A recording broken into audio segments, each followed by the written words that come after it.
This episode of The Clear Out was recorded on the 12th of April 2023 at home in Wicklow.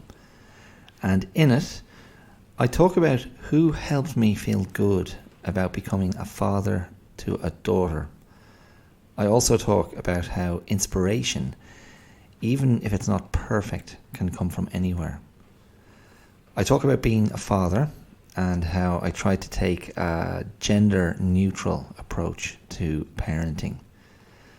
And in the latter part of the episode, I look at self-belief and the things we believe we are capable of.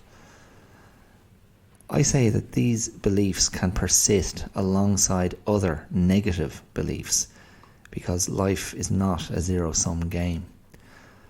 And I look at my own defining beliefs that inform so much of what I do. So that's what's coming up, and I hope you enjoy what you hear.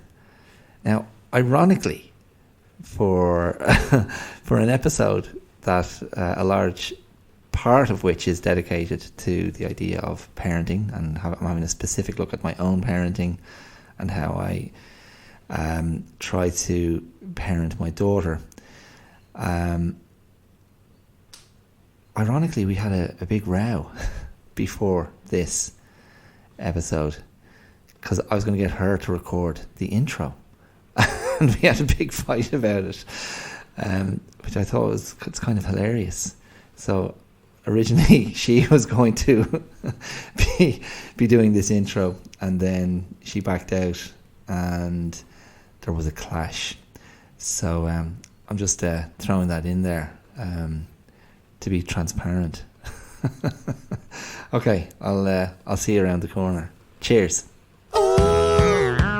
Not gonna change my mind, leaving the dream behind. Keep my emoji. Hi, my name is Dara Clear,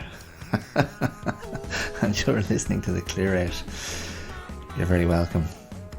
Sorry, that was a very emphatic hi, and it made me laugh because I don't always feel that emphatic.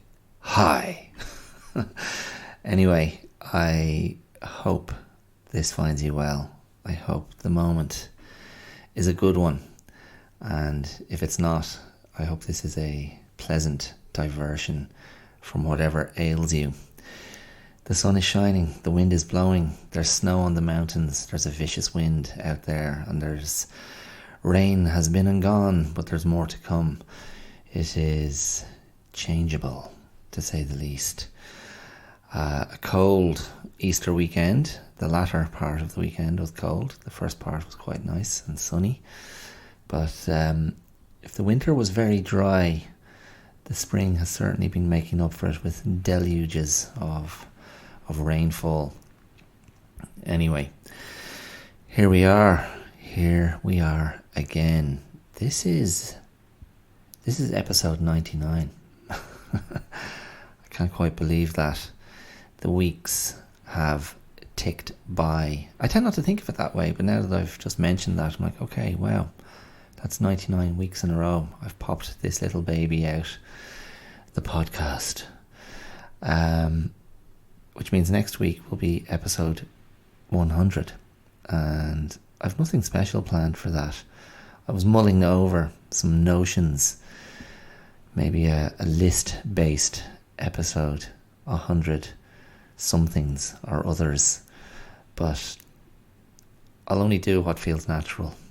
I can't do anything that's too contrived. It's too it goes against the grain of what this thing is that I do here on the pod, on the tell.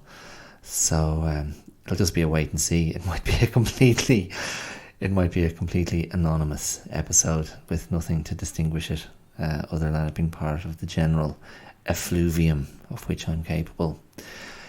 So here we are again, another episode leaning into existential questions, leaning into a little bit of navel gazing, leaning into coping mechanisms, strategies, and being unafraid to ask open questions. So what are those questions today? The area that my brain has been drifting towards has something to do with parenting or being parenting adjacent.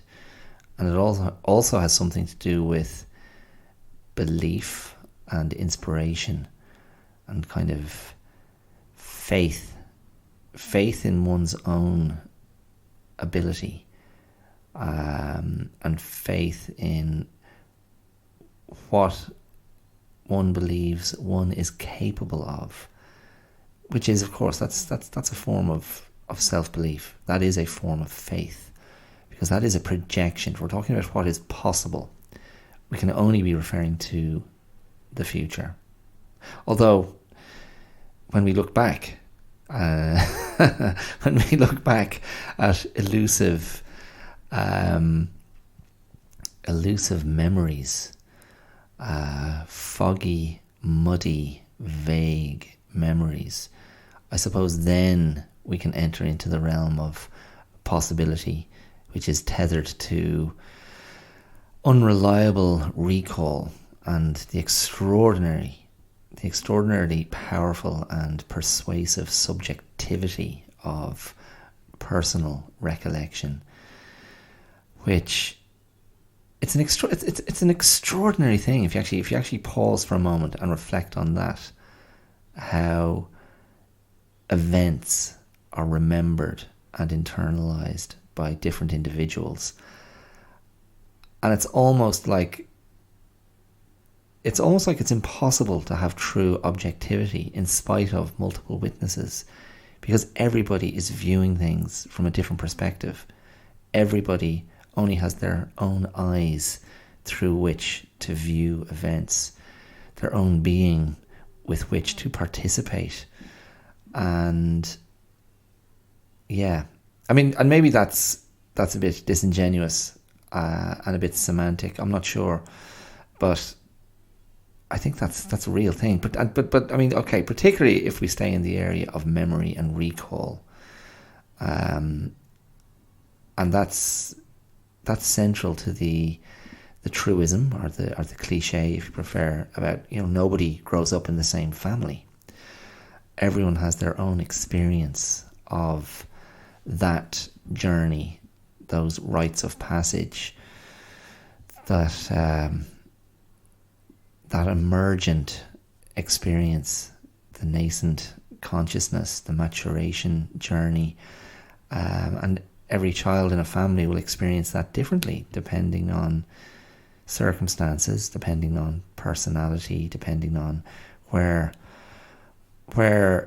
the parents or guardians or minders, the significant parental figures, wherever they're at in their lives, dictate so much of what a child experiences, how the parents regard the child, what their relationship is to being parents, how much energy they have, how much more relaxed they are or not. Because that's one of the things they say, isn't it? That new parents end up infecting their firstborn with a lot of anxiety and fear and seriousness and a sense of responsibility, because that's how the parents feel. And then by the time the second child comes around, they're far less stressed because it's the second time round. It's not new, and the experience allows them to be in a different mode. And then with each successive child, they're more and more relaxed until they reach a point of utter indifference. That's the sort of the half joke I make about my own parents. They're as I got older and moved into my adult life, I refer to the smothering indifference of my parents. That's a nice little oxymoron there. Smothering indifference, deafening silence, all that kind of thing. Anyway, so Niels. So I think this. Let's start with some thoughts, reflections, memories around parenting. because really, yeah, this is where the thread started for this. I was listening to one of my favorite podcasts. You've heard me mention it before, a film podcast called The Rewatchables. And last week they were discussing He Got Game, Spike Lee's, again, so, as so many of Spike Lee's movies are, but particularly from that era, just a brilliant movie, looking at a father and son relationship, and the backdrop was basketball, and the temptations and opportunities of an NBA career, and a big decision for a young man to make. And Denzel Washington played the father, who's let out of prison for a brief furlough to try and convince his son to make a good pick in terms of the college that he's going to go to, which will be like a feeder then to NBA stardom. A film of which I'm very, very fond. A great Denzel Washington performance, bit edgy, bit gritty. Yeah, a lot of things to recommend the movie. I think really from Spike Lee's heyday as a director. I think it's late 90s, that one. But in any case, when I was listening to the podcast, they were discussing this sequence in the film where it's a flashback to Denzel as a younger father, and he was being really harsh with his son, playing basketball one-on-one, and yeah, just giving the son a really hard time, and being that kind of alpha, hard-assed, tough love alpha dad, but just with a bit of edge to it, because I think he was drinking. The character's drinking, and it's just a little bit too much. And echoes there, or well, not maybe echoes, but rather the opposite. So,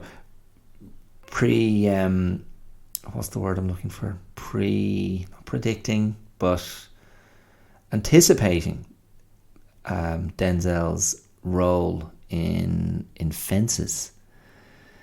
I've just gone blank on the playwright's name, but Fences, didn't Denzel and Viola Davis make that into a pretty powerful movie a few years ago? And there, baseball is the backdrop sport, but it's not really. It's not, it's not so grounded in that world. But Denzel again is the alpha father, who was a kind of a bullying, domineering father in that story.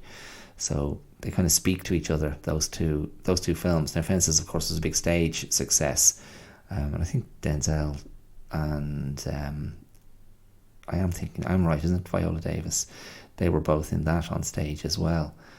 But like the filmed version of the play is, you usually know when a play has been shifted to film, and Fences is no different. So if you kind of have your brain just switched to that mode, it's it's a good watch. I liked it a lot. But anyway, I was thinking last week, listening to this description of that particular scene from He Got Game, I just got this flash of just asking myself, okay, what kind of father am I in that sort of scenario, if I was to be stepping into a coaching role, and okay, there's a couple of things here. So one, having done a lot of karate teaching, particularly over the years, as well as classroom teaching, it's just not my mode. My mode is not to be. It's not the tough love mode. It's not the. Excuse me. It's not the hard ass alpha mode. Quite the contrary. My mode tends to be, I suppose, firm but fair, it depends. Like, it depends on what's being taught. Like in karate, it can't just be all. It can't all be sunshine. There has to be a little bit of thunder, and it's appropriate there. But I know my fundamental teaching mode, regardless of what I'm teaching, is to ground everything in a feeling of safety and trust, because I think that's when people will blossom. And then you've got to find that line where it doesn't stay too cozy, because then that can lead to complacency or a feeling of it's okay not to push a bit harder, which you don't want, in my opinion. But I've got enormous faith in the sort of the I was going to say the gently approach. I just think stress is the enemy of learning, because our brain goes into different places and we get overwhelmed. So your role as a teacher is to be the facilitator, the door opener, and if not the door opener, to help provide the tools so the student can open the door. And I just try to find different ways to access particularly if we say in the world of karate, different ways to access that kind of, that fire, that aggression, that necessary aggression, that positive aggression, that explosiveness, that defiance, which is tricky, and a lot of people can struggle to access that. And I just find I have never, ever liked the overly, what I consider the kind of very one-dimensional, alpha, kind of dominant example approach, the getting in someone's face approach. It depends. I mean, certain personalities respond better to that, and I mean that's part of it. Part of what one needs to build an awareness of and a sensitivity to as a teacher, as a coach, as a trainer, to know what personality can handle what. Like, what's the best way to motivate? Anyway, so on that score, that wouldn't be my mode as a teacher. And yeah, it was funny because I was thinking,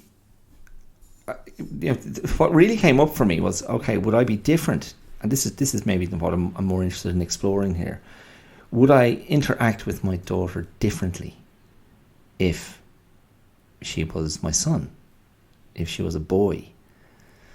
And I'd like to think not. And there's a lot of things that come up for me here, because I remember when my wife was pregnant, and I was, and in fact this might have started before our daughter was born, because we had a couple of pregnancies that didn't go full term, and I suppose that journey then of considering or speculating or anticipating becoming a parent, that starts as soon as your partner is pregnant. You're going, okay, so what are we going to have? What's this baby going to be? Who's this baby going to be? What kind of father am I going to be? And I have to say, I was always, and this isn't built on any kind of like, I will have a son, I will have a male child. It wasn't some sort of Henry VIII obsession. But I would go to this place of a son. That was my first instinct. Not, I think, unconsciously shaped by, I don't know, by just social influences. And I think I liked the idea of being a father to a son. I liked the idea of potentially being a good role model to another man in the world, and a man that was the product of myself and my wife, and yeah, it was a funny journey then to kind of maybe, I don't know what point, maybe when my wife was pregnant with our daughter, at some point on that journey when it was clear we were going to go sort of full term and have a successful pregnancy, that I just must have engaged with the idea, okay, well, of course this could be a little girl that's coming out. And there was a part of me that was like, maybe I did want a son more, because that's where my brain had just gone. That's where my kind of emotional projection had gone. And it was a funny thing, and I was kind of going, okay, so it'll be different. It'll be different with a girl. And my wife and I knew that we liked the name Maeve. And so we were very clear, if we have a girl, we'll call her Maeve. And now this is going to be a bit of a tangent, but somewhere in my sort of internal reflecting and evaluating and looking at how I feel about this possibility, I just had a flash all of a sudden of a book that I had seen in my aunt's house in Dublin on our previous trip back to Ireland. We were obviously in Australia at the time, and in her house there had been a copy of a biography of an Irish woman who was a writer for was it the New York Times or the New Yorker? One of those, one of those journalistic institutions. The New Yorker, I think it was. Maeve Brennan. So the biography of Maeve Brennan, who I guess was writing for the New Yorker in the sort of the 50s and 60s, or maybe the 40s and 50s.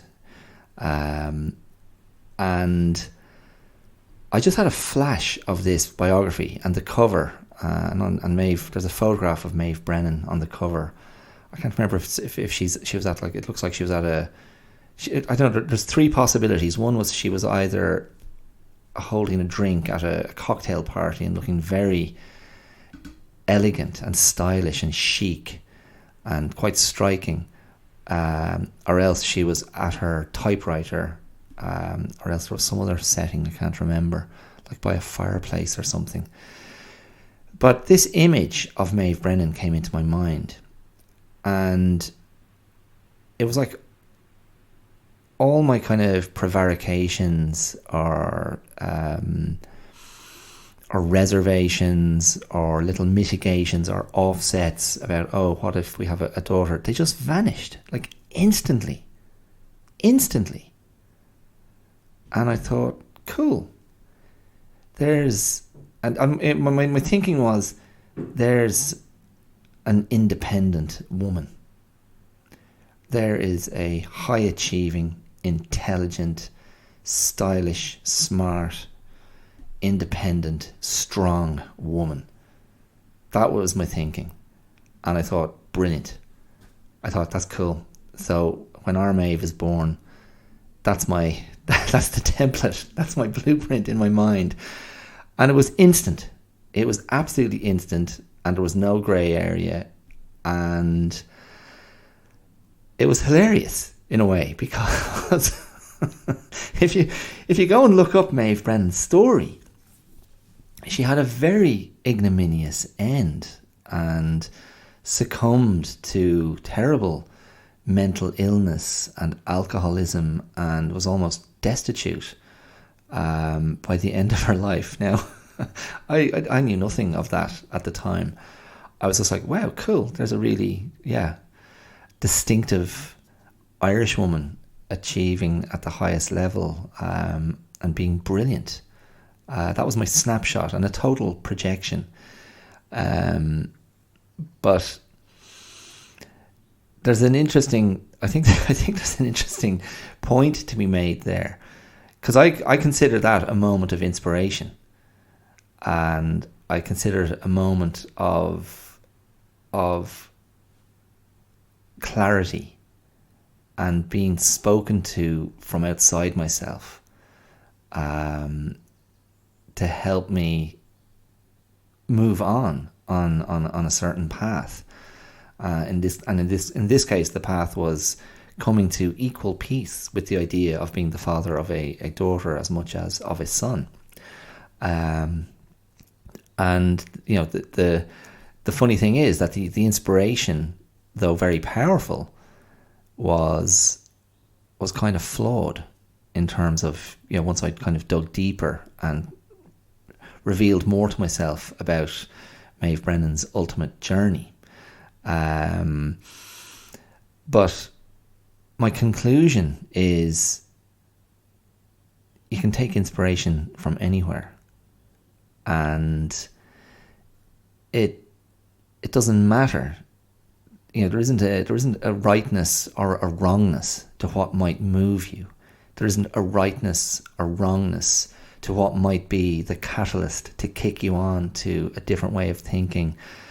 There's no right or wrong to the thing that helps you achieve clarity or resolution. And it's for no one else to impose their interpretation onto the things that speak to you. And yeah, I think there's something beautiful in that. I think there's something really optimistic and hopeful and available. There's available possibility of inspiration then, and you know, in a kind of a perpetual sense that, you know, if maybe this recalls a little bit what I was speaking about last week, how extraordinarily receptive and perceptive our brains are, or our being is, in terms of what we can pick up and store in the vault, even if we haven't realized it. It's like we have this kind of scanner under the surface that is operating independently of our sort of conscious brain and going, that could be useful. I'll just stick that here. Oh, that might come in handy later. I'll just pocket that. But unknown to us, there is a communication happening. Some part of us is communicating with that scanner and going, come on, just keep an eye out for these things that have been rumblings, stirrings in my subconscious, and help present them to me when I need them. And that process in itself is almost an act of meditation, because there's a very deep internal communication with self in a very kind of unfrantic way, very calm. It's kind of allowing something to rise to the surface, as if you're an ocean, and on the ocean floor there's just countless things. Like this is, the ocean is what? The ocean is your memory, your life till now, all the experiences, and every now and again something will just float to the surface and go, yep, here I am. Can you use me? Can I be of use at this moment in time? So yeah, I was thinking of that. Maeve Brennan, Spike Lee, Denzel, parenting a son as opposed to a daughter, parenting a daughter as opposed to a son. So let me return to that, and another related idea here, and maybe an idea of gendered parenting, and what we might project onto a son or a daughter, depending on our beliefs about what a girl or a boy could or should do, could or should be. And I sort of believe, not sort of, I know what I believe. I don't know why I'm couching that in a hedging term. I think what I want for my daughter is largely gender neutral. It's largely like what I want for my daughter is what I'd want for a son if we'd had a son. You want them to have self-confidence, self-regard, self-esteem, kindness, curiosity, interest in others, a willingness to engage with life, an openness, a willingness to ask difficult questions and have difficult conversations. I mean, I wrote a piece about this. I wrote a piece really soon after my daughter was born, where I laid out my kind of hopes and wishes for my daughter, and the person she might become. And I'm sure I've spoken about this before, but I sort of, I just kind of laid out like a manifesto or a creed of hopes and desires for my daughter and her path in life.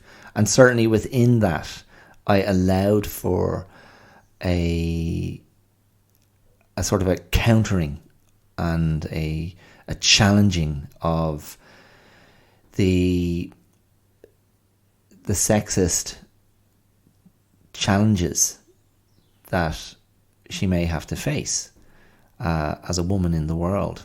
And so in that regard, I suppose, like, that's a gendered consideration, isn't it? So I'm going, okay, well, because she's a girl, these are possible things that she may have to face. And of course, if we'd had a son, they'd have different challenges to face. And really, the play that I just took part in last month was very much looking at that, like, what do young men face? And it was, a huge part of that exploration and the work that is explored in that process, that the play was a sort of a theatrical representation of, is about looking at the role of older men, older male figures, role models, fathers in particular, of course, and that influence. But I think I've been very aware of that from quite a young age, because certainly part of my own journey, as you know, my own journey as a man. I was very tuned into this as a kid. I was very tuned into aspects of male behavior in older men that I didn't care for, that I didn't value, that I instinctively distrusted. And some of those aspects were really, they kind of fell into sort of two very obvious camps. One obvious camp was the sort of the alpha aggression, intimidation, bullying, the desire to be dominant, that some older boys and men demonstrated. And I was always sort of repelled by that and didn't trust it as something that was coming from a good place. And then I also didn't trust the sort of casual sexism. And I mean, as a kid, I wouldn't have known the word misogyny. But I suppose what I'd understand now is a sort of a casual, this kind of casual, offhand misogyny and kind of objectification of women, I sort of instinctively tapped into a sense of what? A sense of, I don't trust this. It's unreliable. It never spoke to me as something that was true. I don't know if that's a good way to express that idea. I mean, my distrust was, this doesn't feel right, and men I like indulging in this behaviour feels a little bit off, and I don't really want to be around it. So, and I'm not sure what that's rooted in. I'm not sure where that came from. I think it was connected to some sort of nascent, if not already very present, idealism in me. Now, I've spoken about this before. This trait, I believe, I have had from a very young age, and it can be a bit, maybe it can be a bit naive at times, and as ever, once you're an idealist, you're sort of doomed to be disappointed forever. But I think, just in relation to this specific thing about male behaviour I didn't like and didn't trust and felt unsafe around,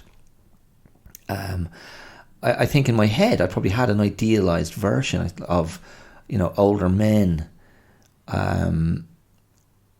should be walking along a different line, and if they're going to be people who are going to be leading you and showing you the way, they need to do a lot better, and they need to be much fairer, or much more in control of those less savoury impulses. That's what I felt. And maybe that's outrageous to expect that of anyone.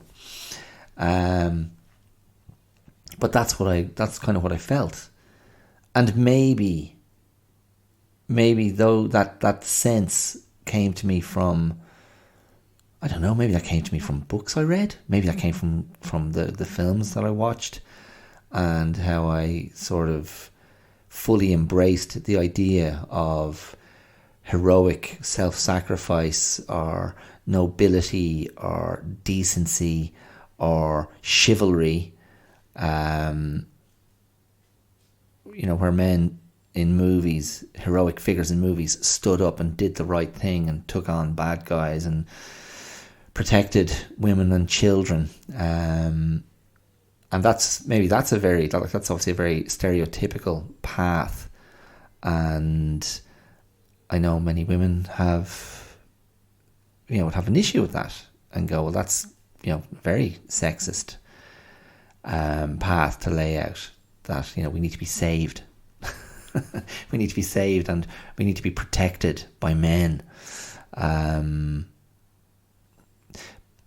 that that's fine. That can be an argument, but I don't know. There is something in how men choose to behave that can be the regulator on certain behaviour that we don't like. There's no question about that. And that men exercising better judgment and self-restraint, control, discipline, and an awareness of their impact on others, and an awareness on their impact in the communities, the societies in which they live, that can create a greater sense of safety, a greater sense of stability, a greater sense of care. And that, I think you can interpret that as saving people. You can interpret that as protecting people. And I know there are lots of different scenarios and other elements that you can throw into this conversation that go, well, hold on a second. A lot of this stuff is very complicated by many other factors, social factors, economic factors, cultural factors, before you throw in other things, other things like, maybe addiction, mental health, alcoholism, and whatever else, whatever other factors might contribute to this behaviour. And again, I think the cultural element shouldn't be underestimated. What behaviour is tolerated and approved of by society. But again, as I say, I feel from a young age, I felt aware of that. And maybe that awareness was rooted in sobriety. Maybe that awareness was rooted in a desire to be in control at all times. Which is probably why, at this stage of my life, when I've spoken at different times over the history of the podcast about anger and being angry and losing my temper and having, moments of sort of great kind of, emotional outbursts and angry outbursts. And that probably challenges me because a lot of my wellness and functionality and forward momentum in life, I think, is predicated on the ability to stay in control. And doing something like this, like the podcast, that is an aspect of that, because putting this out once a week for the last 99 weeks, that's a demonstration of control. It's a demonstration of discipline. It's a demonstration of order, regulation, routine.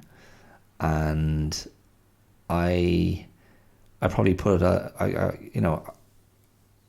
I have great sort of faith in those structures, and that maybe that's been the defining kind of drive of my.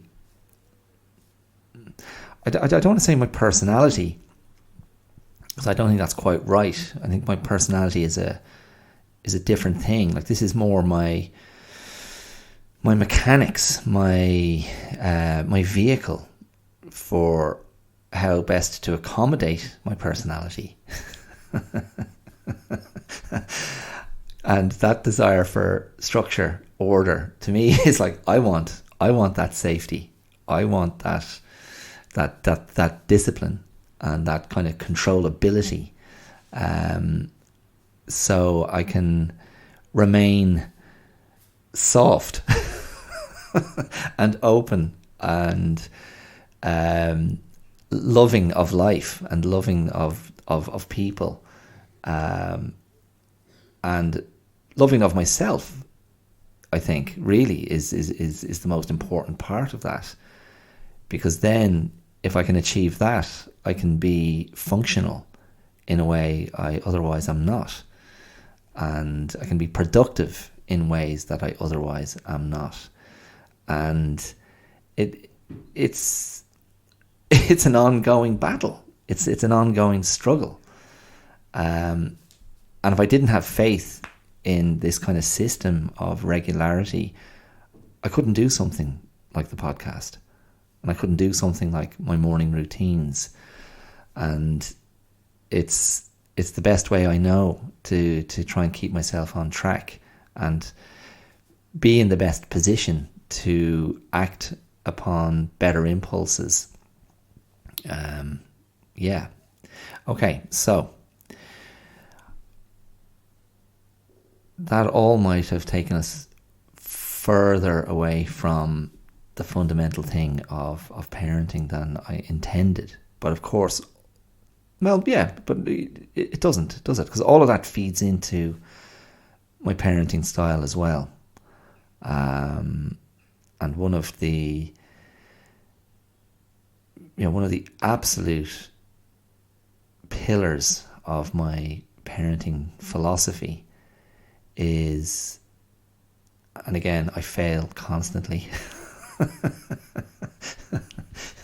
I fail constantly, but one of the absolute pillars of my parenting philosophy is to remain open and available and safe to my daughter. At any time, and to keep that pathway clear. So, no matter what else is going on, that when it comes down to it, that she feels I can go to him and I can present my case to him. I can bring my question to him. I can bring my concern to him. And if that, like that would be my probably my solo selfish goal as a parent. And bear in mind my daughter's only 9.5, but that would be my goal. If I can keep that pillar intact, if I can keep that pathway open as a parent, no matter what comes, and I feel that that's on me. So that's if that's my only. I mean, it's not. But let's say if that was my only sort of responsibility, my only obligation to myself, so I could hold my head up as a parent, I'd take it. To go, okay, just don't lose focus that this is the most important thing. That my daughter will always go, I can go back to that guy for counsel, to be a sounding post, for whatever. And it's a safe place. And all, any other aspects of the relationship can, come and go, and there can be fights and arguments and tantrums. But ultimately, that's what I'd hope will stay intact. Now, I said at the top that I want to talk about this idea of what we believe is possible for ourselves, and self-belief, and a kind of faith in ourselves. And I know, and I realise now, like having spoken about this kind of childhood or early age kind of idealism, and what I felt, no, I want the men in my life to be better than this, and older men in general to do better on this front. So that was an early belief, and a huge area of my kind of maturation, or certainly the maturation of a sort of a life philosophy, and a type of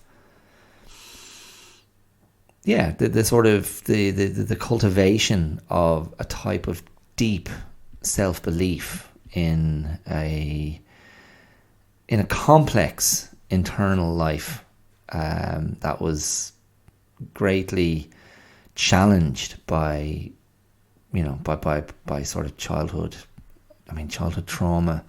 Yeah, childhood trauma, let's just call it that. I mean, it is what it is.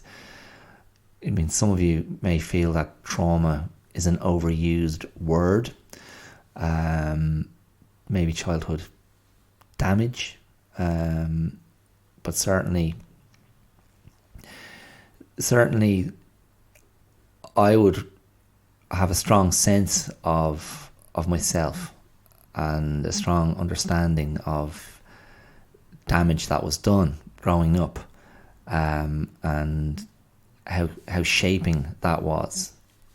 How shaping that was to a massively compromised self-esteem and self-image. And in spite of that, as I entered my mid-20s, I did tap into a very strong belief that,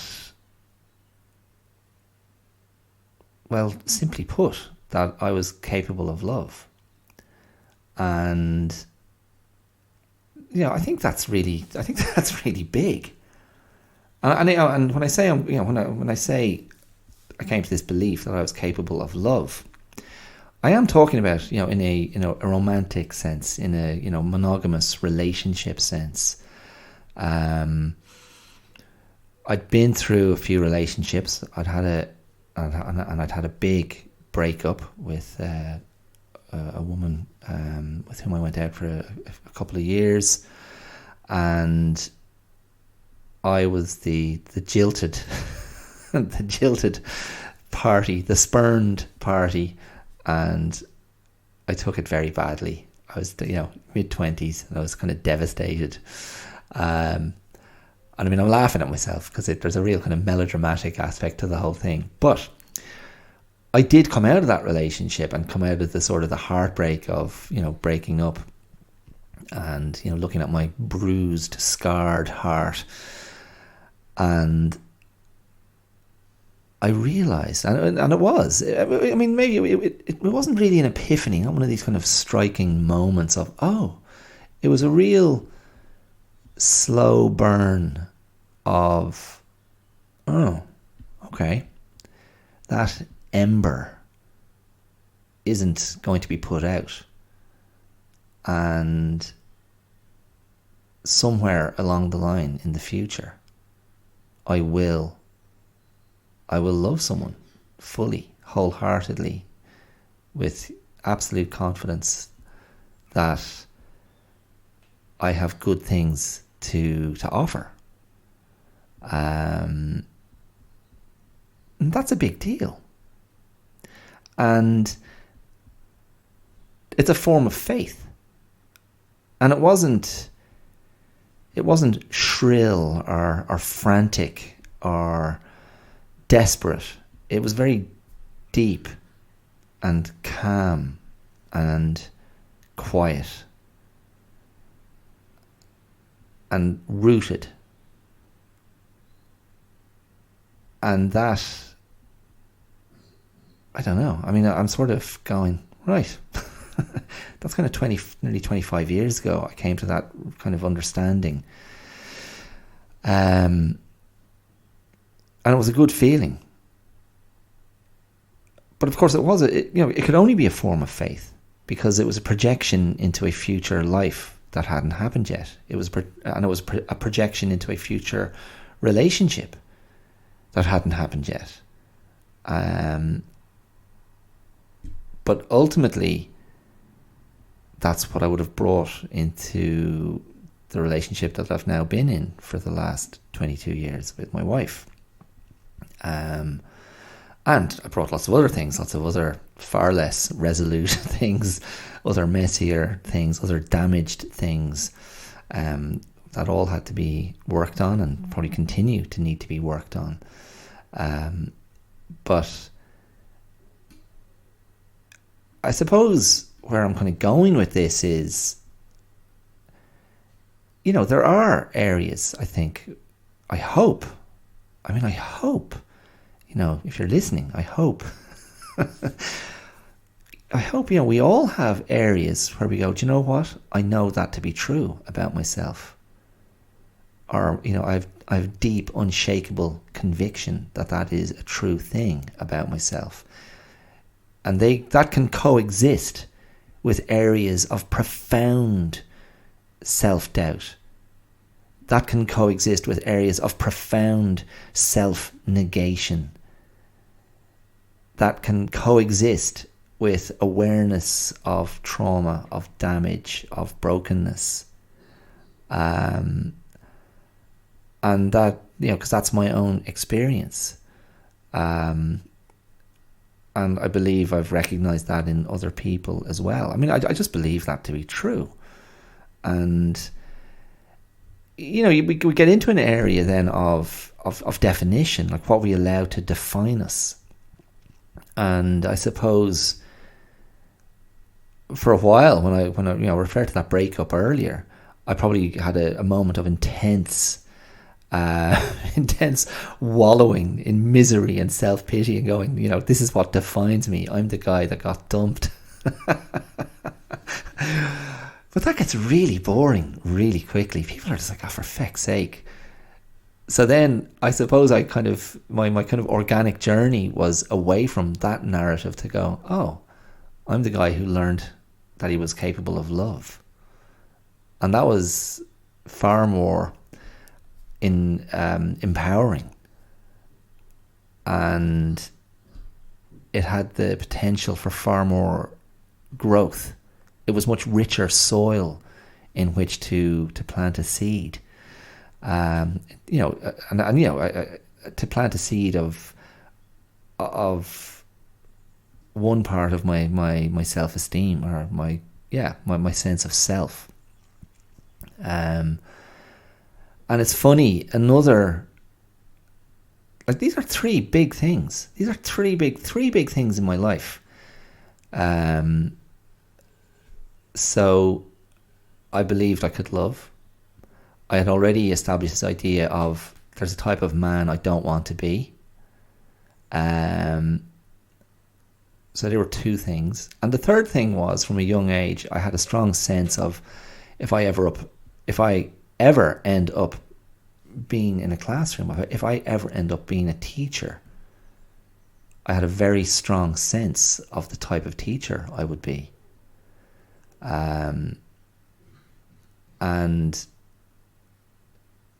I that informed and would continue to inform how I conduct myself when I'm in a teaching role or a facilitating role, to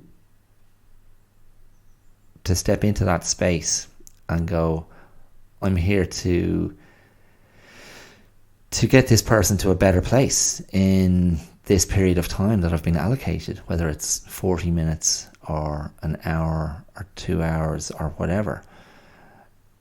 The journey here is to give this person a better experience, and an opportunity to learn and to get better and to walk away going, that was a positive experience.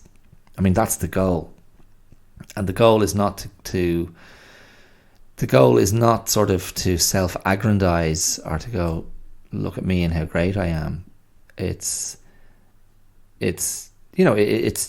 goal is to show someone their own potential, and to give them a stronger sense of, this is something that's possible for me. And you're trying to remove those obstacles of self-doubt and self-recrimination in a student of any age, and go, this is what you can do, and this is where this is the pathway to growth and development and improvement. So if then I feel in my life to date, my areas of success have been in areas of in areas of love, in areas of being a man that I can respect. If I look in the mirror, if I assess myself, I kind of can go, okay, I think I've conducted myself pretty well. And to go back to the love point, I mean, that love, even though I said earlier, I very much built that around the idea of romantic love, monogamous love, relationship, marriage, etc. That love, it goes out to all the relationships that are important to me, other family relationships and friendships. And I suppose that love also informs my teaching style, because there's a love of how I think about teaching and how I think about being an instructor or a trainer, a coach, a teacher, whatever it might be. And yeah, so it's in the mix, isn't it? They kind of inform each other. And then if I think about something like acting or the creative life, there's the self-doubt remains, and that's a funny game to play. Like, certainly acting, recently, my first time to do a bit of acting for a few years, and I was playing a version of myself in that play. I just had to go into this, mind game of, you're not acting. Just be here. Just be here with these other people on stage and communicate whatever you have to say with honesty and being present. And that'll make this a successful performance. That'll make this a successful interplay. And that was very, it was very appropriate to bring myself into that role because of what I was being asked to do in the piece. But I often watch, movies and whatnot and go, could I do that? Could I do that? Am I capable of that? Do I have that sort of range as a performer? And doubts always remain. So it's funny, like, to have that such strong belief in other areas of my life, but then in that area of artistic kind of potential, I falter. So that's an ongoing negotiation. Yeah. So there you go. That's kind of it for today, I think. I'm not going to have a particularly long one today. An hour is plenty, says you. Have you been watching? Because I have, and it's bloody brilliant. Beef. This new series on Netflix with Ali Wong and Stephen Yeun, isn't it? Hell's bells. That is a good show. It is tense and intense, and I've been binging on that. I haven't finished it yet, but there's some bloody good acting in that and great writing, and it's funny but also very sad and quite moving in places, and yeah, kind of unexpected, and things are escalating. I'm a little bit over halfway through, but that is a show well worth checking out if you haven't got onto it already, about two very unhappy people. Very unhappy, very angry, and the sort of lies they tell themselves and how they lash out.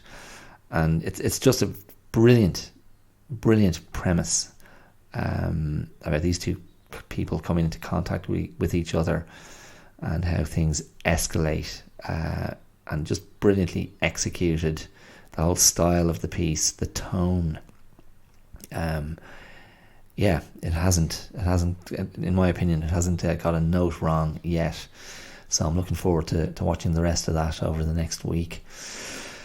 Okay, so was that apropos of nothing? Did that come out of nowhere? Well, no. I mean, this whole episode has been an engagement with with humanity, with frailty, with what you believe is possible, and the roles we lay out for ourselves. So that's all in Beef. There's a lot of crossover. There's a lot of damage, a lot of pain, a lot of overcoming and failing to overcome, and I think that is life. That is the journey. But we endeavour to overcome our demons. We endeavour to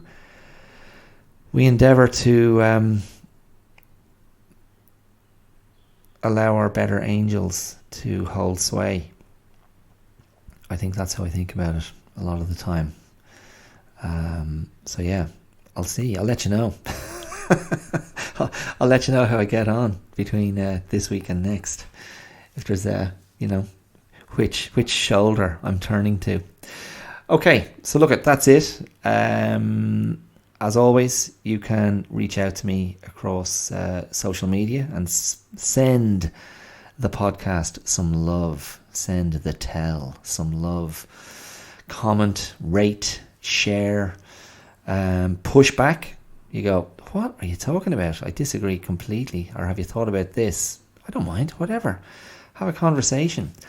And if you are so moved and think this is good, I like this in my life, I like this weekly listen, this weekly provocation, you can support the podcast financially, economically, via the supporter link. There should be a supporter link there somewhere in the details, wherever you listen, or the Patreon link, where you can become a benefactor of the show. So anything is welcome. So that's it. So take care, stay safe, stay well, be kind to yourself, and do ask yourself, what do you believe is possible for you? What do you believe you're capable of? What do you believe those pillars of your identity are, those pillars of your potential?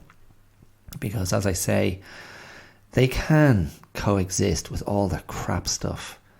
It's not a zero-sum game. It's rarely, if ever, a zero-sum game. You wanna stay away from the absolutes. They're you're just going to back yourself into a corner, and that's a very stressful place to be. You're going to be like a rat trying to bite your way out. I don't think that's good energy, is it? But maybe if you're the rat, you go, it's the only energy I've got. Okay, I'll leave you with that. Take it easy, take care, mind yourselves, and I will talk to you next week for episode 100. I've no idea what that's going to be. Don't get too excited. It might be an anticlimax. Maybe it won't be though. Okay, all the best. Talk to you soon. See ya. Bye.